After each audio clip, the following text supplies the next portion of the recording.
आज हम लोग मेटलर्जी चैप्टर के बारे में पढ़ने जा रहे हैं। इस चैप्टर में हम लोग मेटल एक्सट्रैक्शन का तरीका पढ़ेंगे, कैसे हम लोग ओर से मेटल का एक्सट्रैक्शन करते हैं। आप अपने सराउंडिंग में बहुत सारे मेटल को ऑब्जर्व करते हो, यूज करते हो। वो सभी मेटल उसी स्टेट में नेचर में नहीं पाया जाता है, बल्कि अलग अलग कंपाउंड के रूप में पाया जाता है। तो उन कंपाउंड से मेटल को एक्सट्रैक्ट करने का कुछ तरीका होता है। उसी तरीके को हम लोग क्या कहते हैं? मेटलर्जी कहते हैं। तो मेटलर्जी का सिंपल डिफिनीशन है कि the process of extraction of metal from its ore से मेटल के एक्सट्रैक्शन का जो प्रोसेस होगा वो क्या कहलाता है? मेटलर्जी कहलाता है। अब सवाल है ओर क्या है? ओर का हिंदी होता है अयस्क। ओर एक ऐसा मिनरल है जिससे मेटल एक्सट्रैक्शन इकोनॉमिकल होगा। अगर आप ओर से एक्सट्रैक्शन करते हो मेटल का तो इकोनॉमिकल होगा, आपको खर्च कम होगा। खर्च कम होगा, जो बनेगा मेटल उसका वैल्यू ज्यादा होगा। अगर आपको 100 रुपीज खर्च हो रहा है तो जो मेटल बन रहा है वो 1000 रुपीज का बनेगा, एंड उससे ज्यादा का बनेगा। जो भी बनेगा पॉइंट 100 रुपीज से ज्यादा का बनना चाहिए, इकोनॉमिकल होना चाहिए। ठीक है। खनिज जो है, मिनरल जो है, हर जगह अर्थ क्रस्ट में कुछ ना कुछ मिनरल है, लेकिन हर जगह के मिनरल से हम लोग मेटल एक्सट्रैक्शन नहीं कर सकते हैं, बिकॉज इकोनॉमिकल नहीं होगा।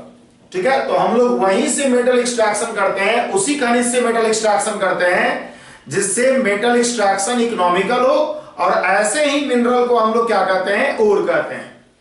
इसका सीधा मतलब है कि सारा का सारा जो ओर होगा, ऑल ओर आर मिनरल, सारा ओर मिनरल ही होगा, क्योंकि मिनरल का एक स्पेशल टाइप है, लेकिन हर मिनरल ओर नहीं होगा, रिवर्स ट्रू नहीं है।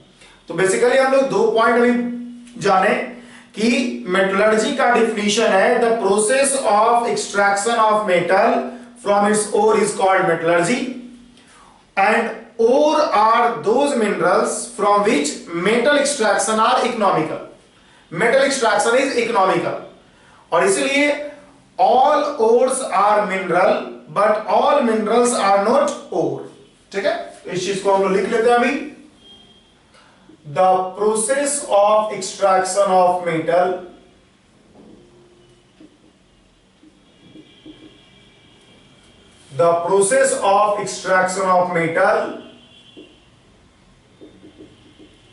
from its ore is called metallurgy. The process of extraction of metal from its ore is called metallurgy. Ores are those minerals from which metal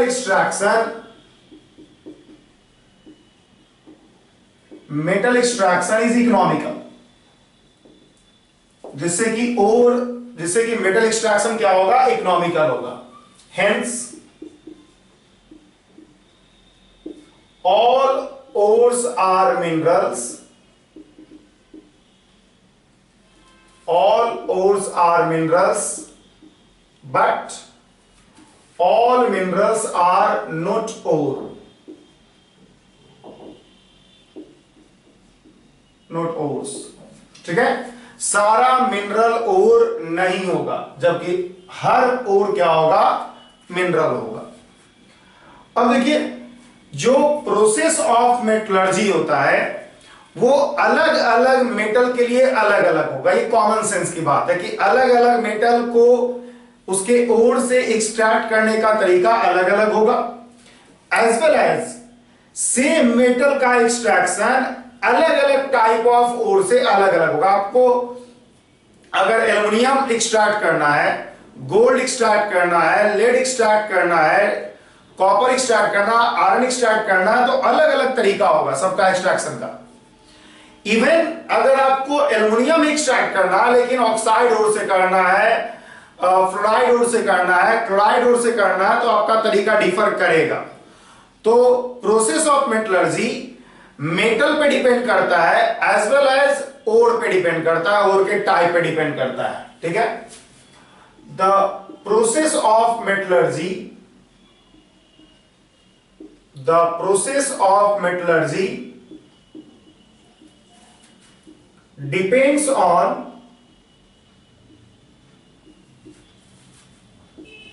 type of ore as well as on type of metal, on type of metal का हो या metal का हो। एक तरह के metal का एक तरह से भी करते हैं, ऐसा भी होता है, मेटल का थोड़ा थोड़ा डिफर भी करेगा, ये भी होगा। ऑन टाइप ऑफ मेटल का हो या सिंपली मेटल का हो। ठीक है, तो प्रोसेस ऑफ मेटलर्जी जो होगा टाइप ऑफ ओर पे डिपेंड करता है एज वेल एज मेटल पे डिपेंड करता है।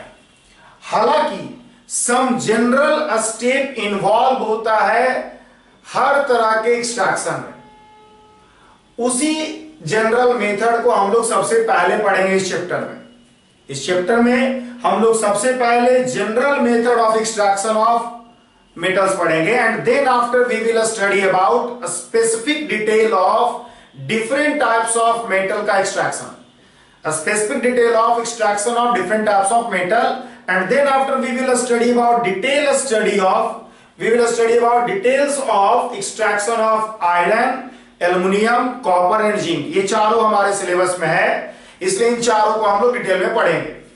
लेकिन शुरुआत में हम लोग general method of extraction of metal पढ़ने जा रहे हैं, जिसमें कि 4 स्टेप इन्वॉल्व होगा। ठीक है, तो however for all type of ore and metal, some general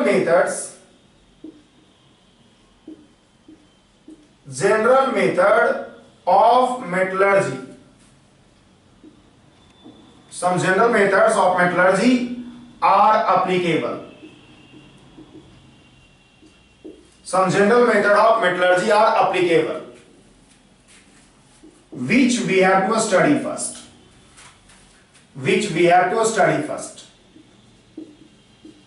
जिसको कि हम लोग को सबसे पहले पढ़ना है इस चैप्टर में। ठीक है, मैं ये कह रहा हूं कि जो प्रोसेस ऑफ मेटलर्जी है अलग अलग मेटल के लिए अलग अलग होगा। ठीक है, लेकिन और टाइप ऑफ ओर पे भी अलग अलग होगा, लेकिन सभी मेटल के लिए ऑलमोस्ट एक जनरल स्टेप फॉलो होता है। उस जनरल स्टेप को ही हम लोग सबसे पहले इस चैप्टर में पढ़ने जा रहे हैं। ठीक है, हमने मेटल बताया कि टाइप ऑफ मेटल पे डिपेंड करेगा as well type of ore पे डिपेंड करेगा। मेटल तो आप समझते होंगे, बहुत सारा मेटल आप जाने होंगे, सुने होंगे, लेकिन ओर का क्या टाइप है? तो एक्चुअल में ओर को हम लोग बेसिकली 5 टाइप में डिवाइड कर सकते हैं, डिपेंडिंग अपॉन ये किस कंपाउंड के फॉर्म में है। मेटल किस कंपाउंड के फॉर्म में है ओर में, इसी के आधार पे ओर को 5 तरीके से डिवाइड किया जाता है। तो there are 4 types of ore. सबसे पहले हम लोग ओर का टाइप पढ़ लेते हैं। There are 5 types of ore, not 4 types of ore, there are 5 types of ore. Ore का 5 टाइप हम लोग लिखेंगे। सबसे पहले लिखेंगे ऑक्साइड ओर। ठीक है, ऑक्साइड ओर में क्या होगा? मेटल्स प्रेजेंट होगा in the form of their oxide. ठीक है, तो metals are present in the form of their oxide. उनके ऑक्साइड्स के रूप में मेटल्स प्रेजेंट होगा। जैसे कि आप लिख सकते हो बॉक्साइट Al2O3 2H2O। ठीक है, कोरंडम, ठीक है, Al2O3, alumina Al2O3, formula same है लेकिन स्ट्रक्चर अलग अलग होता है। हेमाटाइट Fe2O3, ठीक है, जिंकाइट जेडनो, टीनस्टोन, कैसेटराइट जिसको बोलते हैं, SnO2। तो ये सभी जो है ऑक्साइड और का कुछ एग्जांपल हमने आपको लिखा। एक बात गौर करने लायक है कि oxides ore are the most abundant ore in earth crust because oxygen is the most abundant element in earth crust. ठीक है, ऑक्साइड ओर जो होता है सबसे ज्यादा एबंडेंट ओर है अर्थ क्रस्ट में, बिकॉज ऑक्सीजन जो है मोस्ट एबंडेंट एलिमेंट होता है। ठीक है, नोट में करके लिख सकते हैं इस चीज को कि oxide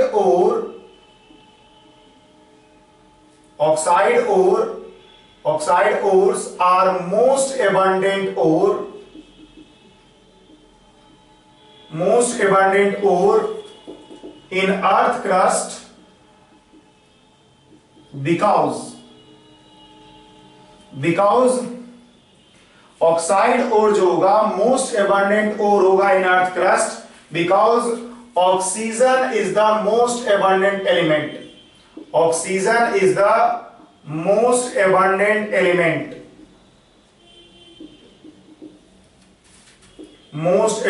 element in earth crust. Earth crust में सबसे ज्यादा पाया जाने वाला एलिमेंट जो होता है ऑक्सीजन ही होता है। Then after silicon, then after aluminium. ये जो है कुछ सबसे ज्यादा पाया जाने वाला एलिमेंट्स, ऑक्सीजन सबसे ज्यादा, उसके बाद सिलिकॉन, उसके बाद एल्युमिनियम। अगर आप बोले सबसे ज्यादा मेटल कौन पाया जाता है तो aluminium will be the correct answer. ठीक है, आगे हम लोग पढ़ते हैं। दूसरा है सल्फाइड ओर। तो metals are present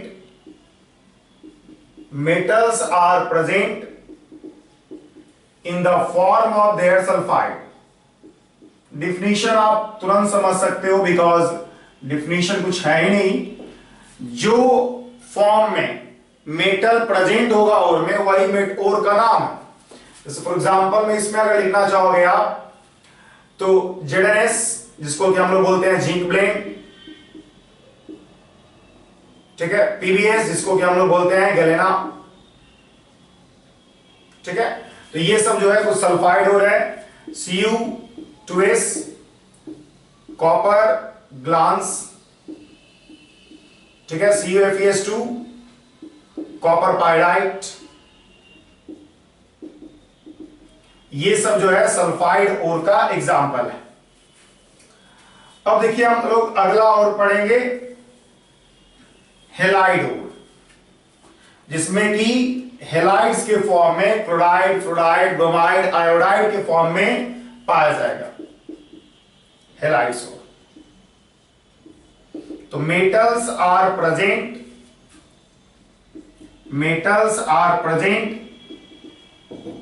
in the form of their halides।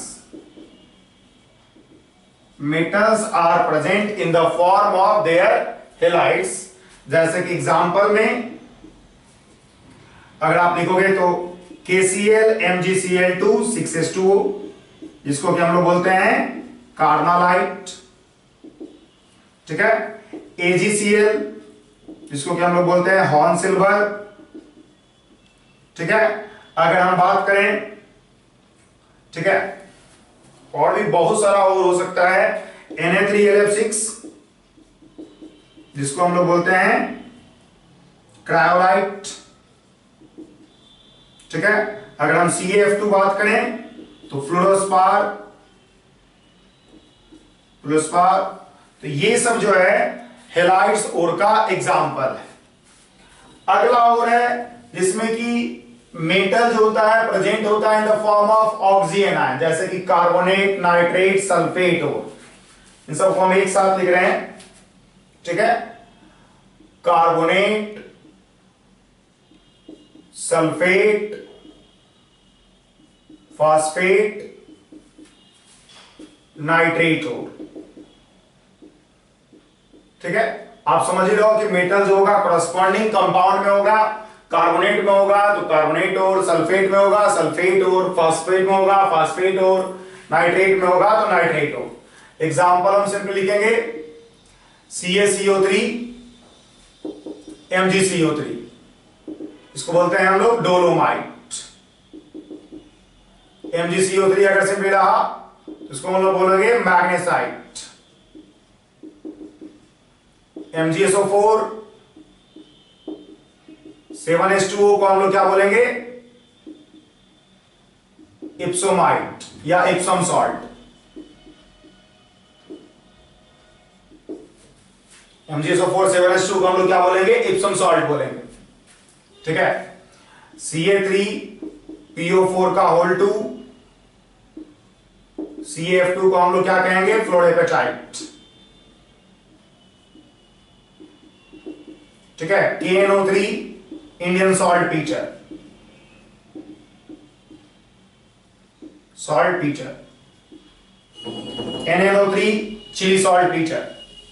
तो डिपेंडिंग अपॉन जिस तरह का कंपाउंड होगा उस अनुसार का नाम होगा और का Chile saltpetre, saltpetre. और पांचवा और होता है नेटिव ओर। पांचवा और होगा नेटिव ओर। नेटिव ओर ऐसा और होता है जिसमें एलिमेंट्स फ्री स्टेट में पाया जाता है, और ऐसा और उन सभी एलिमेंट के लिए, उन सभी मेटल के लिए पाया जाता है जो कम रिएक्टिव है, जैसे गोल्ड, प्लेटिनम, सिल्वर, ये सब के लिए। तो मेटल्स आर प्रेजेंट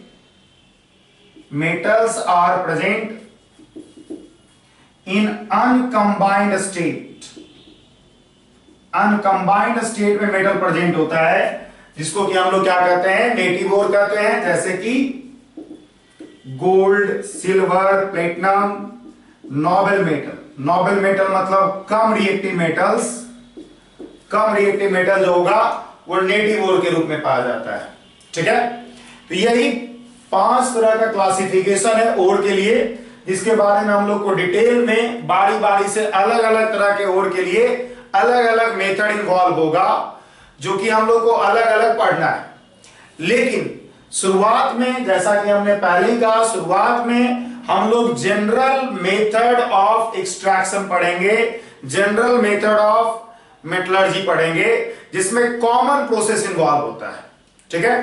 तो हम लोग अब सबसे पहले पढ़ने जा रहे हैं general method of extraction of metal या जनरल मेथड ऑफ मेटलर्जी। ठीक है। तो हम लोग पढ़ने जा रहे हैं general method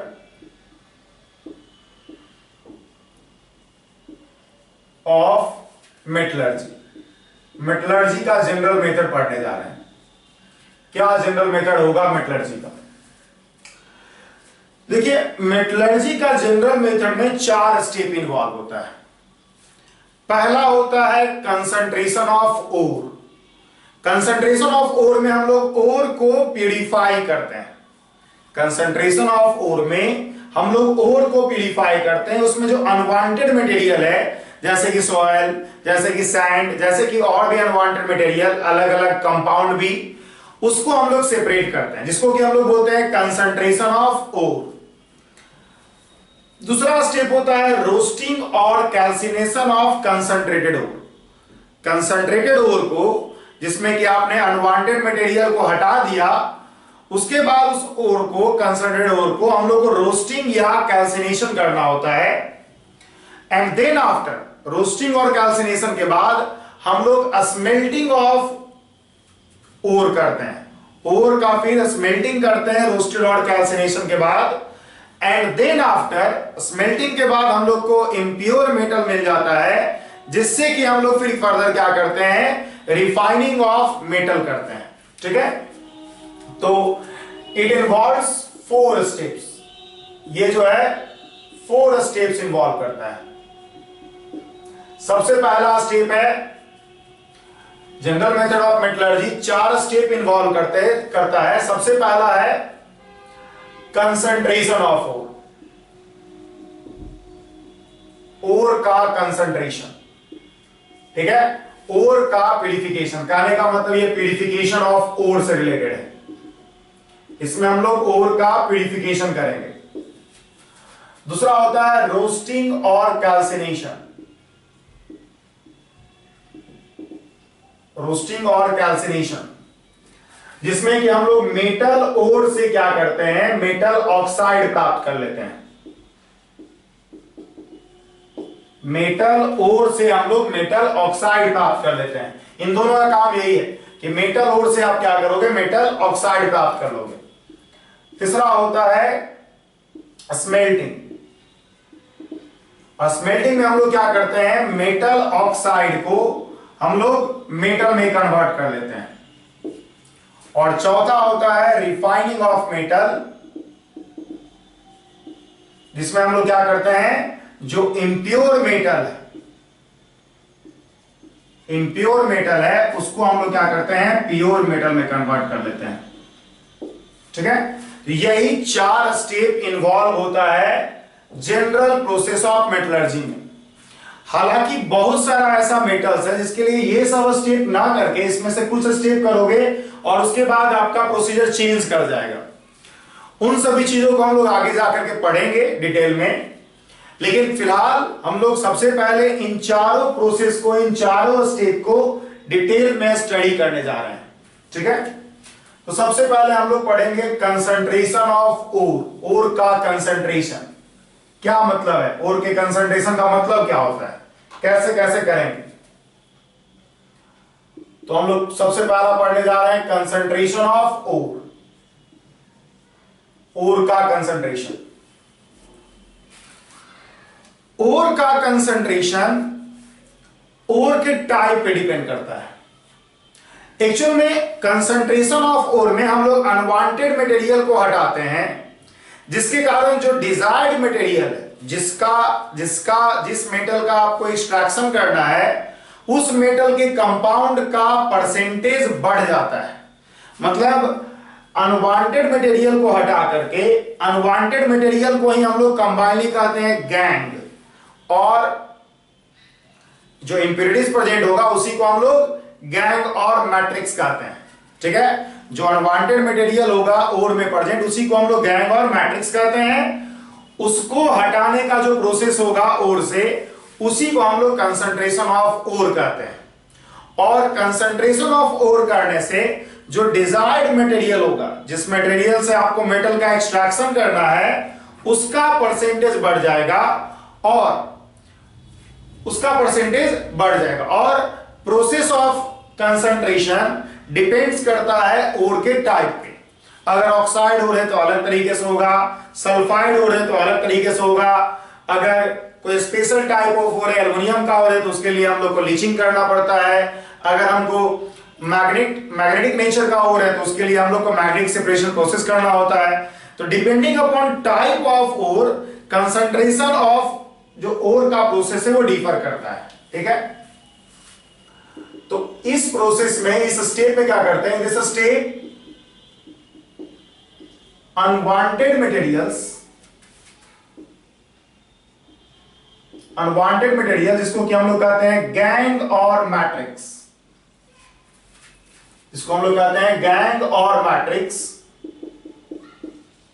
are removed from ore. In this step unwanted materials जैसे कि गैंग और मैट्रिक्स है, आर रिमूव्ड फ्रॉम ओर। ठीक है, and hence percentage of desired material is increased.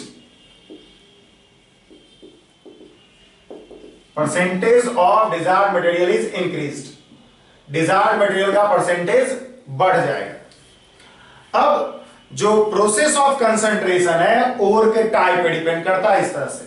ठीक है, the process of concentration of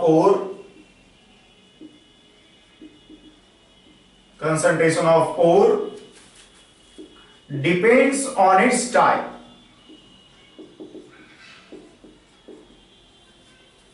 जैसे कि सबसे पहला है हम लोग ग्रेविटी सेपरेशन प्रोसेस कहेंगे।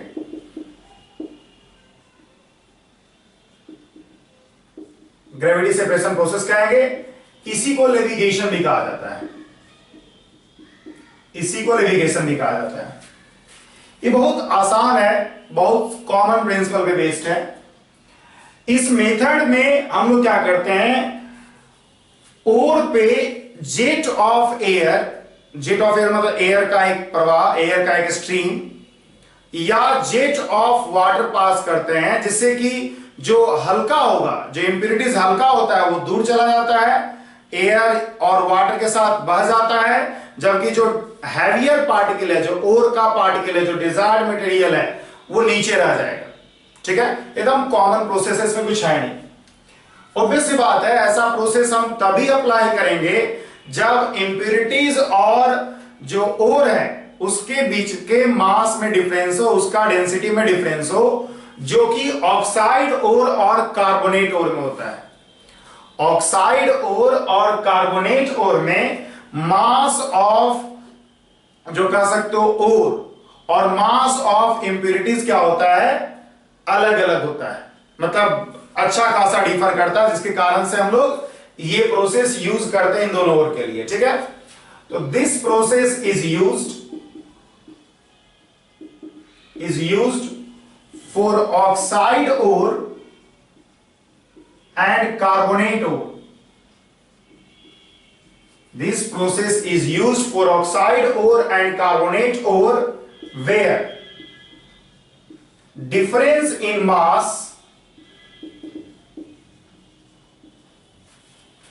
between ore particle and impurities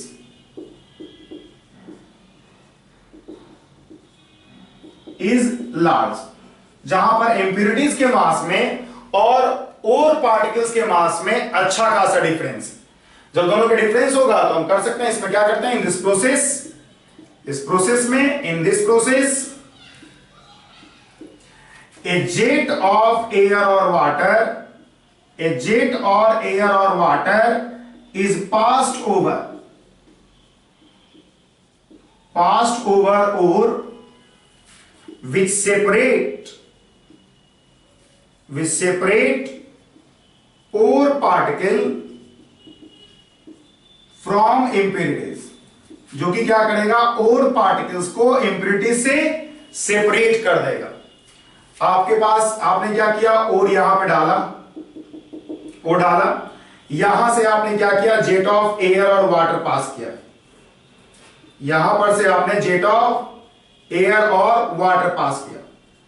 जब आप ओर पार्टिकल यहां पे ऐड करोगे तो क्या होगा, जो इंप्योरिटीज होगा वो दूर चला जाएगा, ये इंप्योरिटीज हुआ जो दूर चला गया, और जो ओर पार्टिकल होगा वो क्या होगा, नीचे जम जाएगा, ओर पार्टिकल यहीं पे रह जाएगा। जबकि इंप्योरिटीज जो होगा एयर और वाटर के स्ट्रीम के साथ, जेट के साथ क्या होगा, दूर चला जाएगा। ठीक है, तो बहुत सिंपल प्रोसेस है। ग्रेविटी सेपरेशन प्रोसेस में या लेविगेशन, दोनों एक ही चीजें हैं। दोनों में बस बात यही है कि हम लोग जेट ऑफ एयर और वाटर पास करेंगे, जिससे हैवियर और नीचे रह जाएगा, कम दूर भागेगा, जबकि हैवियर जो लाइटर इंप्योरिटीज है वो बहुत दूर चला जाएगा। और इस तरह से आप ओर और इंप्योरिटीज को अलग अलग कर लिए। ठीक है, बहुत आसान प्रोसेस। और देखिए, दूसरा एक प्रोसेस हम लोग कंसंट्रेशन ऑफ ओर में करते हैं।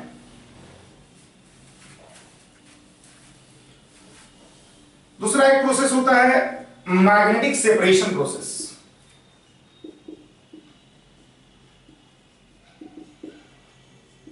दूसरा एक प्रोसेस होता है मैग्नेटिक सेपरेशन प्रोसेस।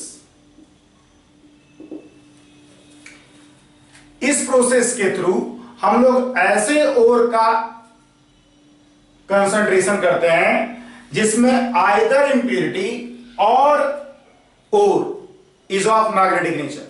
जैसे कि आयरन ओर के लिए करेंगे, टंगस्टन ओर के लिए करेंगे। इसमें क्या होगा, या तो इंप्योरिटीज या तो ओर क्या होगा, मैग्नेटिक नेचर का होगा। ठीक है, तो this method is used for ore in which either ore और impurities are magnetic in nature।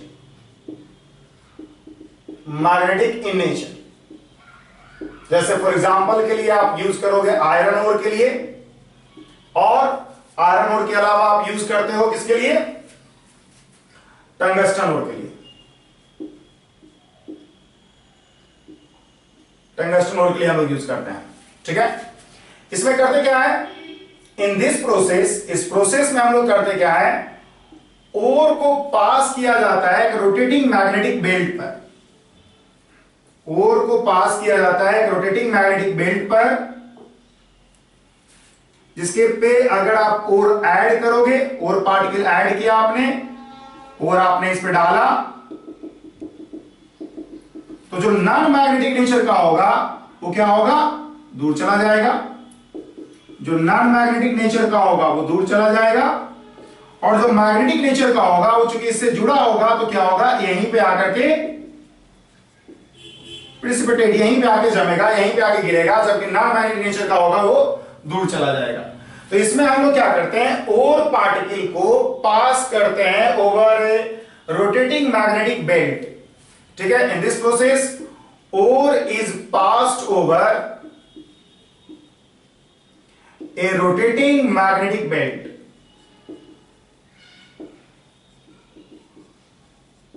Ore is passed over a rotating magnetic belt. ठीक है, a rotating magnetic belt which separate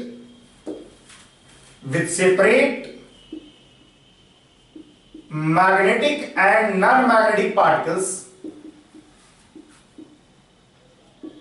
which separate magnetic and non-magnetic particles. जो magnetic और non magnetic को क्या करेगा, अलग अलग कर देगा। जो मैग्नेटिक होगा यहीं पे रहेगा, जबकि नॉन मैग्नेटिक जो होगा वो क्या होगा, दूर चला जाएगा। तो इस तरह से आप क्या कर सकते हो, मैग्नेटिक सेपरेशन प्रोसेस की मदद से आप लोग एक ऐसे ओर का जिसमें या तो ओर या तो इंप्यूरिटीज, दोनों में से कोई भी अगर एक मैग्नेटिक नेचर का हुआ तो आप इस तरह के प्रोसेस को अप्लाई कर सकते हो। ठीक है, तीसरा प्रोसेस हम लोग पढ़ते हैं फ्रोथ फ्लोरेशन प्रोसेस, जो कि इंपॉर्टेंट है ज्यादा और इसको समझना है। तीसरा प्रोसेस होता है फ्रोथ फ्लोरेशन प्रोसेस।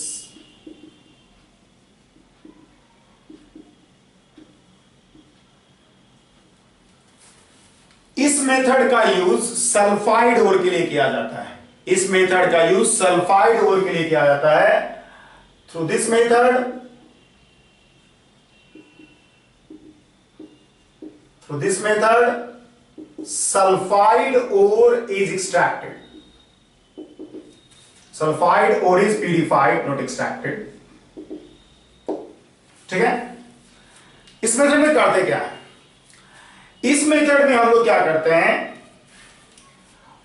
वाटर और टर्पेंटाइन ऑयल का एक मिक्सचर लेते हैं।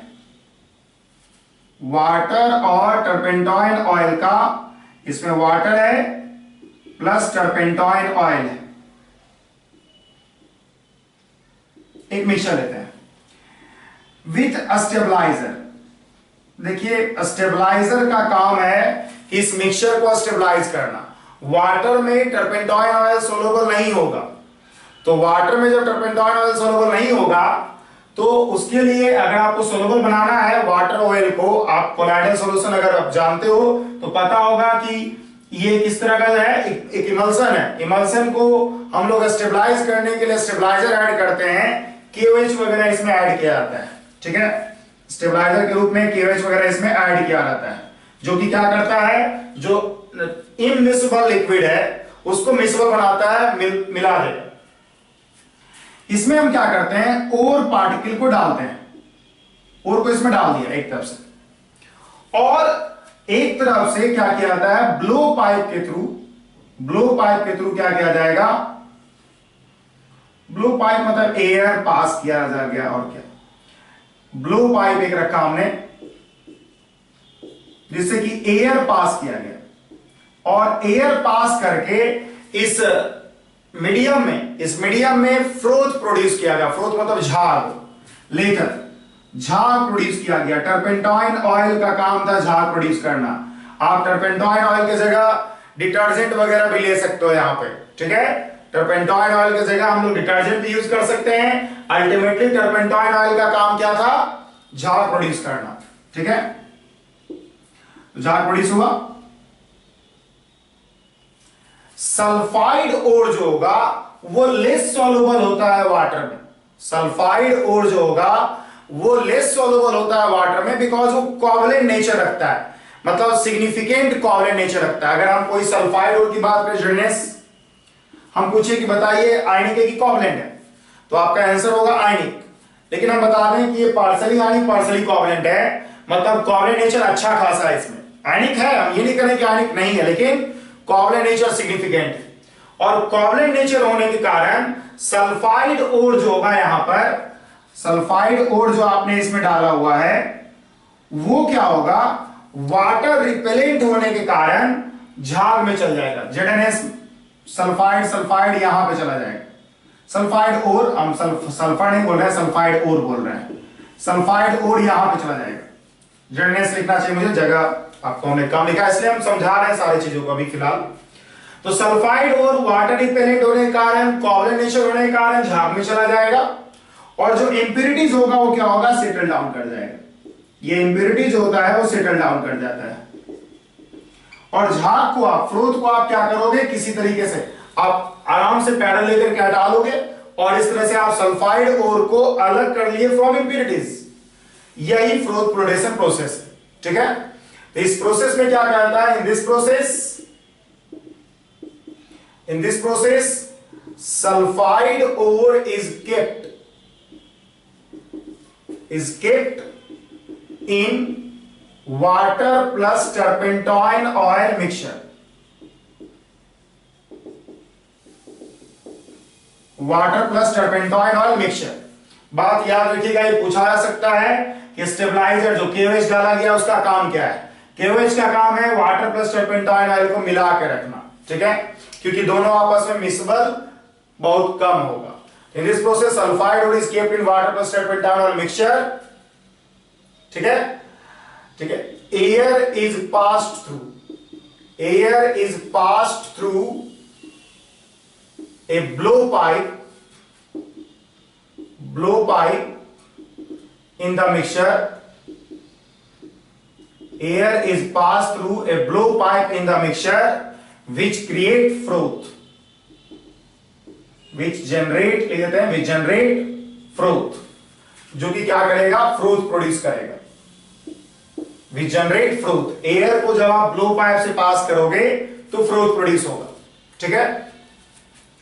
Sulfide ore are covalent in nature, and hence water repellent, so moves in froth, whereas insoluble impurities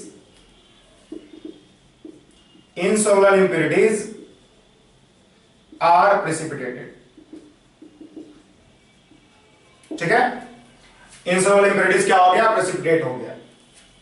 sulphide ore are extracted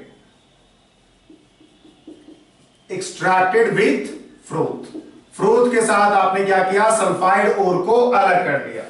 यही जो है फ्रोथ प्रोडेशन प्रोसेस है।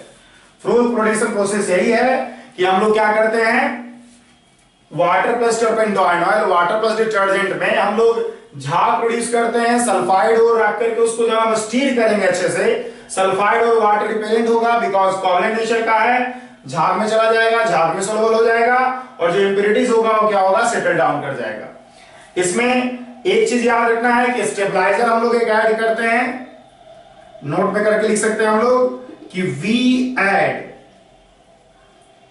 ठीक है, स्टेबलाइजर जिससे कि KOH वगैरह एग्जांपल के लिए, to make the solution of water and turpentine oil possible. Turpentine oil stable, possible क्या लिखें, स्टेबल लिखें, ठीक है। टर्पेंटाइन ऑयल और वाटर के मिक्सचर को स्टेबल रखने के लिए, मिक्सचर बन सके, स्टेबल करने का मतलब ये है कि मिसबल हो जाए, ठीक है। To make water and turpentine oil miscible, उसी का मतलब हुआ स्टेबल। उसी के लिए हम लोग क्या करते हैं, स्टेबलाइजर ऐड करते हैं इसमें, ठीक है। यही फ्रोथ प्रोडेशन प्रोसेस है। अब देखिए फ्लोरोप्रोडेशन प्रोसेस में कुछ एक्स्ट्रा चीजें आपको जानना है, जैसे कि फ्लोरोप्रोडेशन प्रोसेस को ज्यादा इफेक्टिव बनाने के लिए हम लोग इसमें डिप्रेसेंट और एक्टिवेटर ऐड करते हैं। ठीक है, इसमें डिप्रेसेंट और एक्टिवेटर ऐड करते हैं, as well as collector use करते हैं। ठीक है, तो ये तीनों टर्म है क्या, स्टेबलाइजर तो आप समझ गए होंगे, डिप्रेसेंट, एक्टिवेटर, कलेक्टर, ये सब क्या है, ये सब हम लोग पढ़ते हैं। तो देखिए, to make flotation process more effective,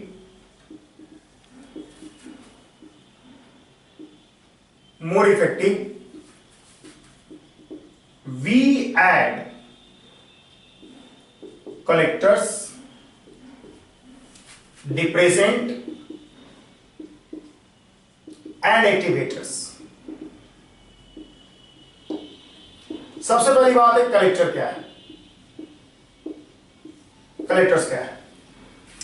हमने आपको बताया कि फ्लोरोप्रोडेशन प्रोसेस में सल्फाइड और फ्लोथ में चला जाता है बिकॉज ये कोवलेंट नेचर का है, वाटर रिपेलेंट। ठीक है, अब देखिए मान ले जेडेन है, तो जेडेन पे 2+ सल्फाइड, इस पे कुछ प्लस और कुछ तो माइनस है। अगर आप पूरा पूरा आयनिक लेके चलते हो तो +2 +-2 लिखते हो, लेकिन हम पूरा पूरा आयनिक नहीं लेके चलते हैं। लेकिन पोलर नेचर है इसको, मतलब has ionic nature, ionic nature to some extent, कुछ एक्सटेंट तक आयनिक नेचर है इसको। और हमने बताया कि कोवलेंट होगा तो फ्लोथ में आसानी जाएगा, बिकॉज फ्लोथ जो है बना हुआ है टर्पेंटोइन ऑयल का, और टर्पेंटोइन ऑयल मतलब ऑर्गेनिक लिक्विड है, जिसके कारण से फ्लोथ जो होगा वो नॉन पोलर सॉल्वेंट का बना हुआ है, और नॉन पोलर सॉल्वेंट का बना हुआ है, इसमें कोवलेंट कंपाउंड उसमें जाएगा। वाटर एक पोलर सॉल्वेंट है जिसमें कि आयनिक कंपाउंड रहेगा, तो अगर हम इसका आयनिक नेचर, इसका पोलर नेचर हटा दें, ठीक है, तो कलेक्टर्स का काम क्या है, कलेक्टर्स का काम है कि जो डेल्टा प्लस है और डेल्टा माइनस है, इससे अपने आप को जोड़ लेना। ये डेल्टा प्लस डेल्टा माइनस से अपने आप को जोड़ लेना। ठीक है, ठीक है, तो the polar nature of sulphide ore is decreased by use of collector, and hence they easily move into froth, froth में आसानी से जाएगा। तो कलेक्टर का काम यही है कि जो पोलर पार्ट है सल्फाइड ओर का, उससे अपने आप को अटैच कर लेना, और इसलिए सल्फाइड ओर को ज्यादा वाटर रिपेलेंट बना देना, और इसलिए जो होगा आसानी से सल्फाइड और फ्लोथ में चला जाएगा। ठीक है, तो कलेक्टर्स अटैच देमसेल्व्स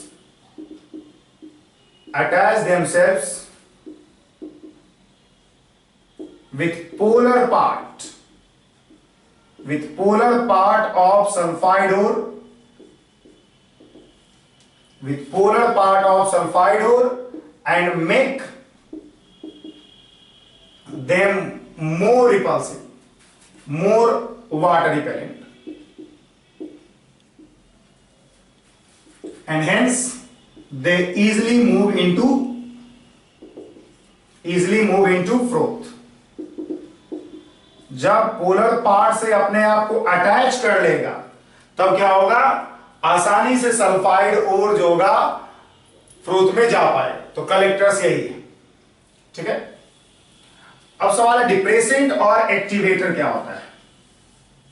तो देखिए, डिप्रेसेंट और एक्टिवेटर यूज किया जाता है, depressant and activator are used, depressant और एक्टिवेटर को यूज हम लोग तब करते हैं जब हम लोग को एक मिक्सचर ऑफ सल्फाइड को एक्सट्रैक्ट करना, मिक्सचर ऑफ सल्फाइड को प्यूरिफाई करना, used in concentration of mixture of sulfide। जैसे देखिए क्या है, मतलब बता रहे हैं क्या तरीका है। जैसे फॉर एग्जांपल से आपको समझ में आएगा, जेडएनएस और पीवीएस का मिक्सचर लिया, इसका कंसंट्रेशन करना है। तो इस पे हम क्या करते हैं, सबसे पहले हम लोग केसीएन डाल देते हैं, और केसीएन क्या करता है, K2ZnCN का होल 4 ये बना लेता है और पीबीएस रहने देता है। तो ये हो गया कोवलेंट रह गया, और ये हो गया आयनिक, और इसीलिए क्या होगा, ये मूव इनटू फ्रोथ, ये फ्रोथ में मूव कर जाएगा और रिमेन इन सॉल्यूशन। जबकि आयनिक नेचर वाला क्या होगा, वाटर में रह जाएगा, वो फ्रोथ में मूव कर जाएगा, कोवलेंट हुआ तो, इसीलिए इसको कहेंगे हम लोग डिप्रेसेंट। ये क्या किया, एक कंपाउंड को, तुम्हारे पास 2 सल्फाइड और था, जेडएनएस और पीबीएस, जेडएनएस और पीबीएस में एक सल्फाइड और को डिप्रेस किया to move into froth, solution में ही रह गया, सॉल्यूशन से बाहर नहीं गया, फ्रोथ में नहीं गया, एंड देन आफ्टर, ये तो डिप्रेसेंट ऐड किया आपने। अब अगर आपको जिंक को, जेडएनएस को भी निकालना है बाहर, जिंक को भी बाहर निकालना है, तब आप इसमें क्या करोगे, Na2SO4 ऐड कर दोगे, जो NaCN plus KCN plus ZnSO4 बना देगा। ये अब कोवलेंट नेचर का है, और ये सब जो हो गया आयनिक नेचर का हो गया, और आयनिक नेचर का हो गया तो रिमेन इन सॉल्यूशन, और जबकि ये क्या होगा, फ्रोथ में मूविंग फ्रोथ, तो फ्रोथ में आसानी चल जाएगा। तो देख सकते हो आप कि हमने इस तरीके से, इसको आप लोग कहोगे एक्टिवेटर, जो डिप्रेस्ड हो गया था, जो फ्रोथ में जाने के लिए डिप्रेस्ड हो गया था, केसीएन ने क्या किया, जेडएनएस को डिप्रेस किया टू मूव इनटू फ्रोथ, इसलिए इसको डिप्रेशन कहेंगे। जेडएनएसओ4 ने क्या किया, Na2SO4 ने क्या किया, Na2SO4 ने ZnSO4 बनाया, और इस तरह से जिंक को एक्टिवेट किया टू मूव इनटू फ्रोथ, और इसलिए इसको हम लोग एक्टिवेटर कहेंगे। ठीक है, तो अगर मिक्सचर ऑफ सल्फाइड का एक्सट्रैक्शन करना है तो हम लोग डिप्रेसेंट और एक्टिवेटर को ऐड करते हैं। ठीक है, यही जो है कंसंट्रेशन ऑफ ओर का तरीका है। हमने 3 तरीका पढ़ा, gravity separation process, magnetic separation process और फ्रोथ प्रोडेशन प्रोसेस। इसके अलावा एक और तरीका है जिसको कि हम लोग बोलते हैं लीचिंग, जो हम लोग पढ़ेंगे इन एक्सट्रैक्शन ऑफ एल्युमिनियम। हम लोग को लास्ट में detail study of extraction of aluminium करना है, तो उसमें लीचिंग पढ़ेंगे। देखिए, अभी तक जो भी हमने कंसंट्रेशन ऑफ ओर का प्रोसेस बताया था, चाहे ग्रेविटी सेपरेशन हो, मैग्नेटिक सेपरेशन हो या फिर फ्लोरोप्लोरेशन हो, इन तीनों में फिजिकल प्रॉपर्टीज के आधार पे हमने सेपरेशन किया था। मास ज्यादा है, कम है, मैग्नेटिक है, नॉन मैग्नेटिक है, सोलुबल कहां होगा, नहीं होगा, इसके आधार पे किया था। तो कंसंट्रेशन ऑफ ओर जो है फिजिकल प्रॉपर्टीज के आधार पे ही किया जाता है। हालांकि लीचिंग जो है एक ऐसा कंसंट्रेशन ऑफ ओर का प्रोसेस है जो केमिकल नेचर ऑफ ओर पे डिपेंड करता है। ठीक है, तो it is a chemical process of concentration of ore, which is used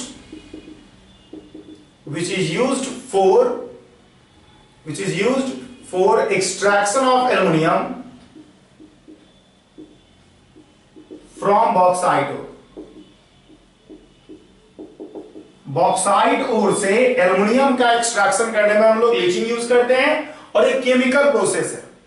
concentration of ओर का केमिकल प्रोसेस है लीचिंग। बाकी जो भी कंसंट्रेशन ऑफ ओर का प्रोसेस है वो सभी फिजिकल प्रोसेस होता है। सोलिबिलिटी, मास, मैग्नेटिक, नॉन मैग्नेटिक नेचर के आधार पे किया जाता है। ठीक है, तो इस तरह से हम लोग कंसंट्रेशन ऑफ ओर को फिनिश कर रहे हैं। अगले क्लास में हम लोग अगला part roasting, calcination, smelting, purification, ये सब पढ़ना शुरू करेंगे।